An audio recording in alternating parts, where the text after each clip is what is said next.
Ciri-ciri orang tobat, dia suka mencari kesalahan dirinya sendiri, bukan kesalahan orang lain, apalagi kesalahan kelompok lain.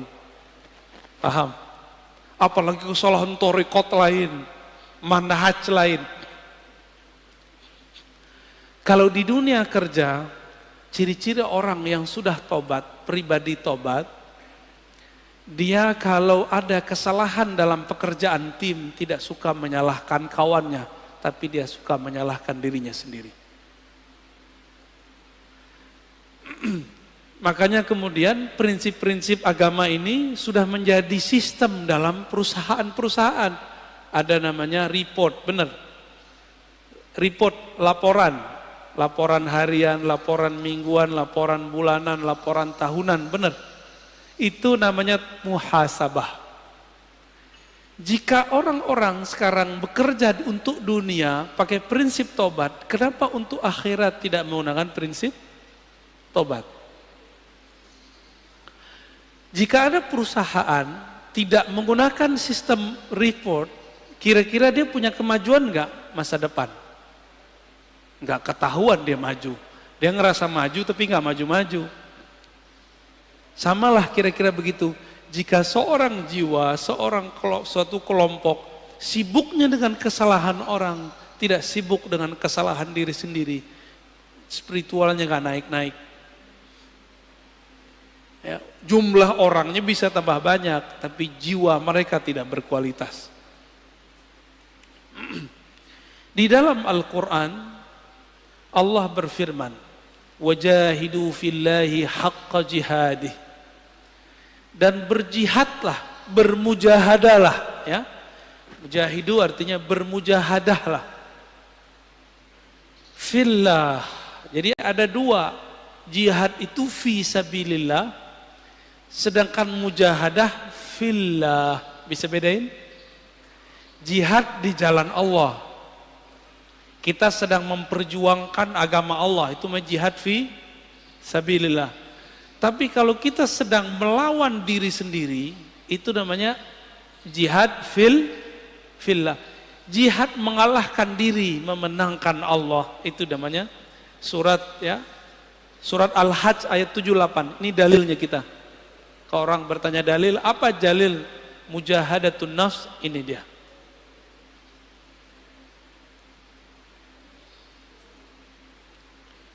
Dan dalam surah Al-Ankabut ayat 69 Allah berfirman, "Walladzina jahadu fina lanahdiyannahum subulana."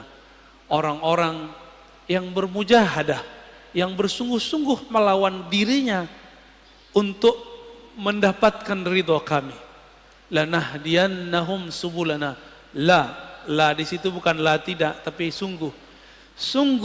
Sungguh ada nun taukid di belakangnya. Sungguh-sungguh aku akan bukakan jalanku, akan tunjukkan subulana. Maka teman-teman, jalannya mujahadah itu banyak. Kalimatnya di sini subul. Apa arti subul? Jamak dari sabil. Subul, sabil artinya tariqah. Subul sama dengan turuk, artinya jalan-jalan. Banyak jalan. Berarti jalan untuk memperbaiki diri itu lebih dari satu, tidak hanya satu thariqah, bisa banyak thariqah. Tidak hanya satu manhaj, tapi banyak manhaj. Adapun ayat yang mengatakan la tattabi'us subul, jangan ikuti jalan-jalan, itu maksudnya jalan kemusyrikan. Adapun kalau sudah masuk ke dalam Islam, di situ banyak metodologi. Ini dia. Jadi kenapa thariqah itu banyak? Beda sahabat, beda thariqah. Sayyidina Umar itu kalau beliau salah, puasa 40 hari, tidak tidur 40 malam. Ada yang kuat thariqatnya Umar? Ada yang kuat thariqat Umar? Bid'ah enggak? Pernahkah Nabi mengajarkan kepada Umar, "Hai Umar, puasalah kamu 40 hari, janganlah tidur 40 malam." Ada enggak dalilnya? Pernah enggak Nabi ngomong? Enggak. Umar dapat 2 ayat ini langsung dipakai. Maka Umar itulah dalilnya, dan itu ada di Sahih Bukhari. Jadi 40 mujahadah, 40 khalwat, puasa siang hari, tidak tidur malam hari, bukan berarti itu over, bukan. Itu thariqahnya sahabat. Ini kita baru zikir 5.000 udah disebut riya. Ya. Kita baru kemudian gak tidur malam hari disebut berlebihan. Umar tiap malam gak bisa tidur. Karena dia merasa bersalah kepada Rasulullah sallallahu alaihi wasallam. Ilmu tazkiyatun nafs ini hanya ada di thariqah sufi. Sekarang banyak orang menyerang thariqah sufi. Kira-kira bisa benar gak dirinya? Gak bisa benar, Pak. Kita mau tazkiyatun nafs, tapi orang ahli tazkiyatun nafs kita serang. Bisa benar gak kita? Gak bisa benar. Ya. Tasawuf itu ada menyimpang. Kan kita udah jelaskan dari awal. Tidak hanya di kalangan sufi, di kalangan ahli fikih aja ada penyimpangan, di kalangan ahli hadis aja ada penyimpangan. Apalagi di kalangan sufi. Lalu gimana supaya tidak menyimpang? Maka ilmu itu mesti bersanad kepada ahlinya. Selesai masalah sebenarnya. Bolak-balik situ aja, Pak. Ya. Ini perintah bukan? Wajahidu fillahi haqqa jihadih. Surat Al-Hajj 78. Bermujahadahlah kamu melawan dirimu untuk menemukan Allah. Dengan haqqa jihadih. Dengan perjuangan yang sebenar-benarnya. Ini wajib bukan? Ini bukan sunat, Pak. Maka bertasawuf itu wajib atau sunat? Tidak ada tasawuf tanpa mujahadah, tidak ada mujahadah tanpa tazkiyatun nafs. Itu namanya tasawuf. Berarti tasawuf wajib atau bukan? Wajib gak? Jadi jangan ngomong lagi tasawuf itu sunat. Bertasawuf itu wajib. Dalilnya ini ayatnya. Ma la yutimmul wajib illa bihi fahuwa wajib. Sesuatu kewajiban, ya, nggak bisa kita capai kecuali dengan satu metode atau sekian metode. Maka metode ini wajib ditempuh, wajib dipilih. Ini yang disebut dengan subulana, jalan-jalan kami. Ya, sudah mulai paham? Tapi biasa, mungkinkah Allah membiarkan jalan suci ini aman? Gak mungkin. Maka Allah titipkanlah, ya, ujian bagi orang-orang yang sedang bermujahadah di jalan tasawuf supaya mereka meragukan tasawuf. Ragunya lewat ustadz juga, karena ustadznya ngomong pakai dalil juga bahwa tasawuf itu bid'ah, tasawuf itu dari Buddha, tasawuf itu dari Brahmana, tasawuf itu dari Kristen. Yang ngomong begitu kan orientalis. Giliran orientalis ngomong ente percaya, giliran kita yang muslim ngomong ente nggak percaya. Yang paling lucu musim maulid ini mau maulid, ya, benar mau maulid. Yang bilang maulid pertama kali dibuat orang Syiah kan orang Syiah. Salafi mengkafirkan Syiah, tapi giliran informasi tentang maulid ini mereka ambil, mereka percaya kepada orang kafir bahwa maulid ini dari Syiah. Padahal kita ahlus sunnah itu juga punya data sendiri bahwa maulid itu bukan dari Syiah, bukan dari Yesus.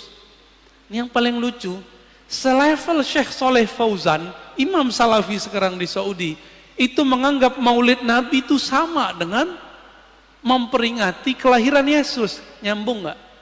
Ada nggak antum yang memahami maulid Rasul Sallallahu Alaihi Wasallam itu sama dengan kelahiran Tuhan? Ada nggak? Nggak ada kita yang begitu. Itu ilmu namanya ilmu su'uzon. Jadi manhaj mereka itu kita ganti istilahnya manhaj su'uzoniyah, ya, bukan manhaj salafiyah. Su'uzon tiap tahun dijawab nggak aja puas. Tahun lalu kita udah balas. Ini mau mulai lagi nih. Siap-siap ntar ya bulan maulid. Ini so far Ustaz ya. Oh bulan maulid terame lagi. Jangan antum kira kita jawab sekarang nanti mereka adem lagi, enggak. Tahun depan lebih gawat lagi. Tahun berikutnya lebih gawat lagi. Apa kata Syekh Soleh Fauzan? Aneh masih mending bilang dia Syekh ya. Mereka udah nggak bilang kita Ustadz, Buya, Kiai. Nggak masalah. Kita nggak mau dianggap sama mereka. Kita mau dinilai oleh Allah Subhanahu wa Ta'ala. Apa kata dia? Ini tasyabbuh dengan orang-orang Masihi, orang Kristiani. Kalau tasyabbuh menyerupai orang Kristen itu dalam akidah kita kan kafir. Kafir dong pelaku maulid. Maka kalau baca ayat Qul ya ayyuhal kafirun, itu isinya orang-orang maulid ya. Nauzubillah min dzalik. Membawa ayat suka-suka. Dan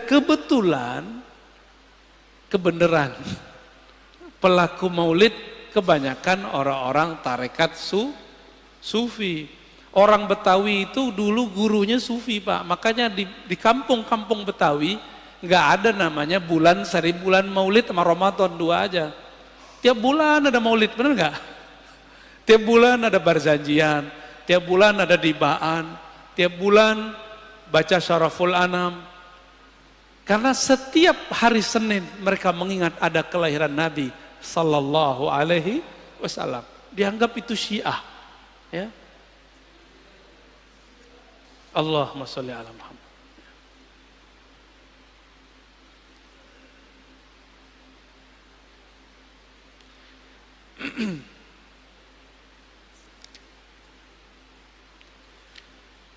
Tadi saya sudah hantarkan bahwa jiwa kita awalnya adalah an-nafs al-ammarah bisu, mengajak kepada keburukan. Tapi karakter jiwa qabiliyatun litaghyir. Jiwa ini bisa dilatih. Allah tadi melatih jiwa pakai apa? Pakai puasa, benar.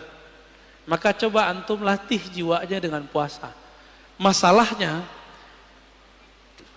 orang kayak kita ini mau coba latih diri sendiri, sukses nggak? Antum mau coba-coba latihan sendiri, sukses nggak? Orang mau nulis aja harus ada gurunya. Hebat amat antum ketika mau melatih diri sendiri tapi tidak punya guru. Siapa kita? Ada yang lebih tinggi dari Imam Ghazali di sini. Imam Ghazali butuh guru nggak? Berguru dia kepada Abu Ali Al-Farmadi. Imam Nawawi berguru nggak? Berguru. Imam Subuki berguru ke Imam Athaillah Sakandari. Ibn Athaillah Sakandari pengarang hikam berguru kepada Imam Al-Mursi. Imam Al-Mursi orang alim panjang umurnya, sahibul mukasyafah, berguru kepada Abul Hasan Syazili. Abul Hasan Syazili berguru kepada Ibnu Mashis. Begitu mereka. Muhammad Bahauddin Syah Naqsyaban berguru kepada gurunya Mir Kulal. Mir Kulal berguru kepada Baba Samasi. Hatta Syekh Abdul Qadir Jilani berguru kepada Hamad Ad-Dabbas. Gak ada yang gak berguru. Antum aja yang sok-sok hebat gak berguru, ya. Hebat amat ente gak berguru. Buat torikot sendiri ya. Ya, buat manjat sendiri ya silakan.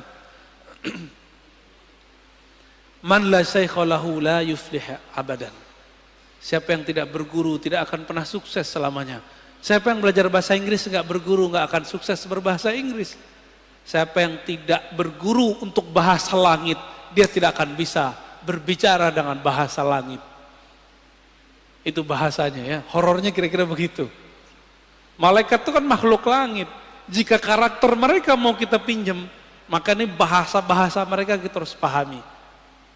Bahasanya bukan bahasa mulut. Ya. Maka wajib seseorang itu berguru bertarekat ketika mau tazkiyatun nafs. Nggak bisa pengajian kita begini Bapak.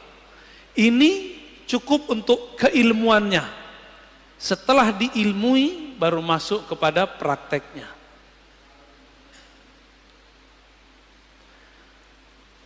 Beda orang, beda masalah.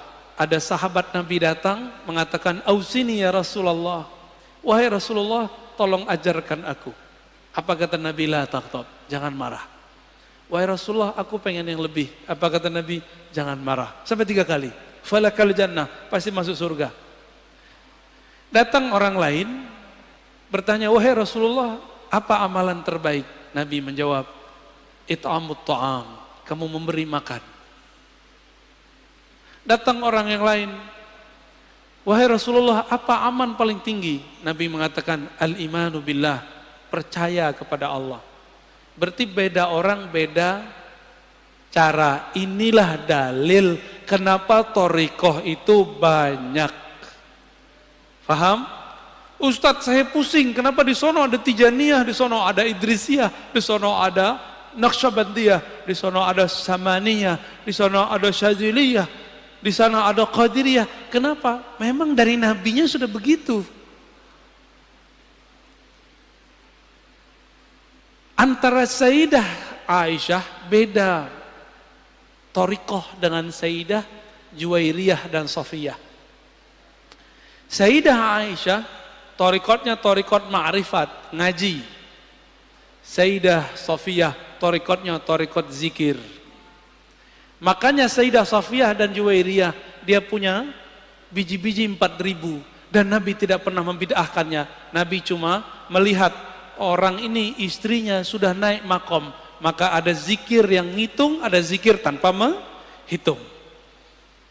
Enggak seperti kelompok sebelah bilang ini menghitung bid'ah. Enggak ada di lafaz hadisnya bid'ah. Malah Nabi biarin itu ya. Sedangkan Sayyidah Aisyah thariqahnya ngaji. Maka Aisyah itu kalau di rumah debat mulu. Debat sama Nabi. Masa sih Rasulullah terturun lagi ayat. Jadi karena Aisyah tuh banyak ilmu turun. Jadi kadang-kadang Ustadz Kiai ini kalau punya istri cerewet dikit bersyukur. Nanti ilmunya keluar. Apalagi wali ya. Wali itu ujian paling beratnya istrinya sendiri. Serius. Ya. Waliullah itu ujian pertamanya istrinya.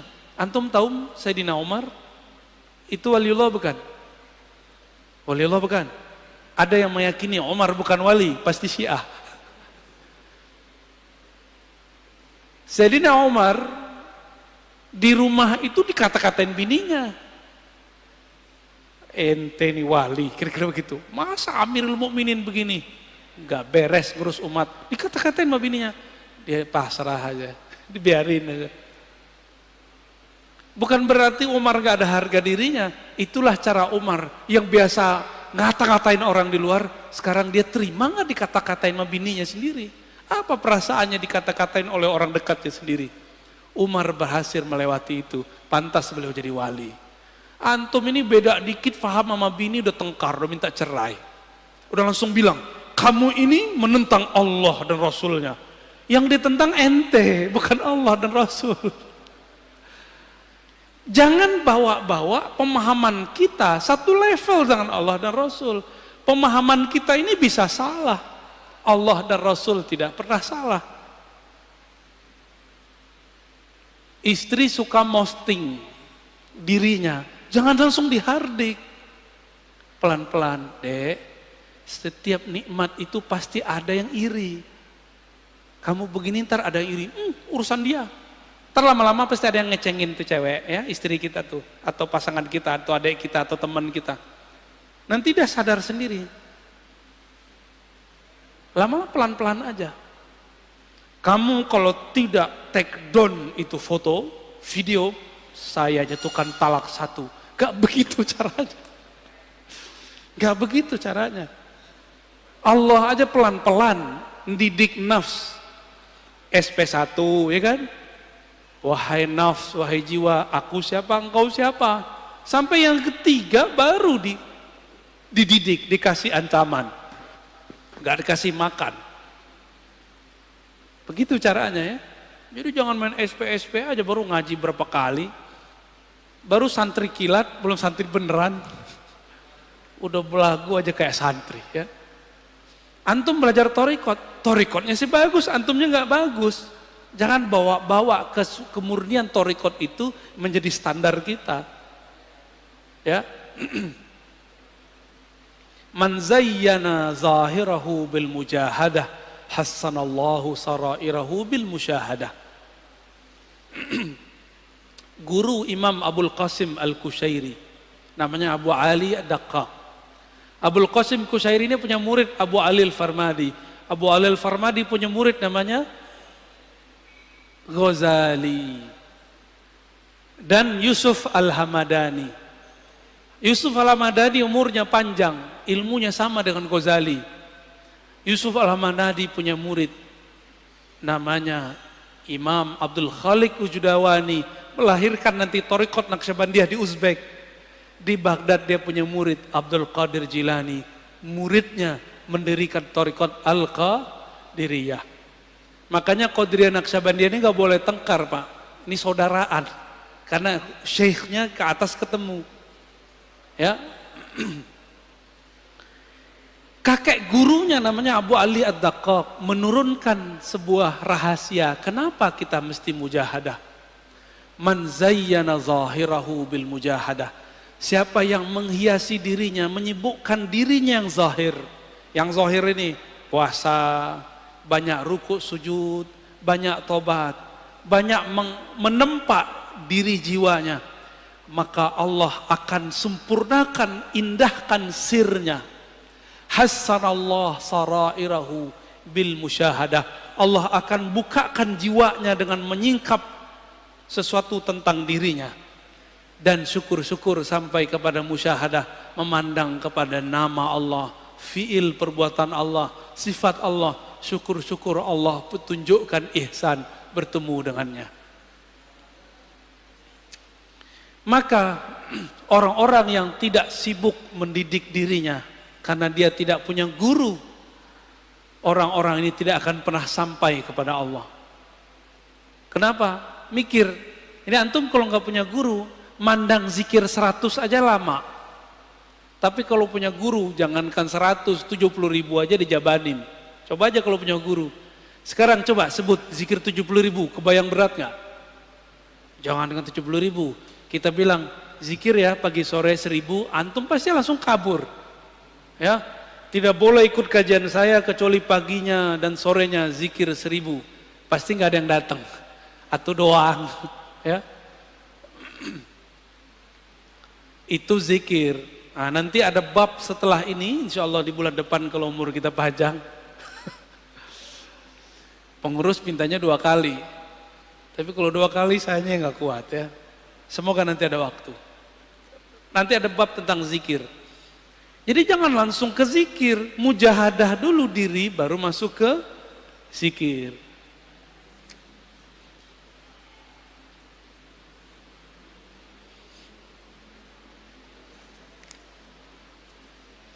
Semua ulama ahlullah sepakat jalan menujunya dimulai dengan mujahadatun nafs, melawan diri sendiri. Tadi udah paham di dalam mujahadah ada apa? Tazkiyatun nafs. Dalam tazkiyatun nafs ada apa? Taubat. Maka at-taubah bidayatut thariq ilallah. Taubat itu spirit dari tazkiyatun nafs, adalah awal dari membuka jalan menuju Allah. Siapa yang tidak mulai dari jalan ini, maka dia tidak akan sampai kepada Allah. Mata tolong hati-hati hijrah. Hijrahlah fikrah dengan pemahaman yang benar. Hijrahlah mazhab dengan mazhab yang sahih. Hijrahlah thariqah. Dari thariqah nyalahin orang, sekarang nyalahin diri sendiri. Dari thariqah memandang aib orang, ke memandang aib diri sendiri. Disebutkan di kitab ini bagian terakhir yang mau kita katakan. Orang yang di dalam dirinya masih ada aib, pasti memandang orang lain dengan aib. Ini rumus. Man kana fi nafsihi aibun yara fi ghairihi aiban. Siapa yang melihat dirinya, yang tidak melihat dirinya punya aib, yang tidak sadar ada kesalahan dalam dirinya, pasti dia akan menyalahkan yang lain. Maka saya ini banyak aib, makanya saya masih sering nyerang-nyerang kelompok sebelah ya. Tapi kita kenapa nyerang kelompok sebelah? Karena kita diserang bertubi-tubi setiap hari, setiap saat. Maka ini wajib hukumnya, karena hukumnya difa'un nafs, memperjuangkan pemahaman kita yang kita terima dari masyaikh yang bersanad kepada Rasulullah. Insya Allah bukanlah aib. Menurut antum aneh ketika Rod mengkritisi kelompok sebelah yang mengkafir-kafirkan pelaku tawassul, yang membid'ahkan amalan kita. Menurut antum itu sibuk dengan aib orang atau gimana? Enggak, saya tidak meniatkan itu. Saya ketika menanggapi kelompok yang menyalah-nyalahkan ulama kita, saya meniatkan untuk memperkuatkan diri kita dan jamaah kita. Ya, bukan mau cari-cari lawan. Mereka yang cari lawan. Kita dari dulu ibadah tenang-tenang aja kok ya. Maulid tenang-tenang aja, zikir tenang-tenang aja. Tiba-tiba mereka datang nyalah-nyalahin. Sekarang kita ngomong membalas, mereka tuduh memfitnah. Benar nggak?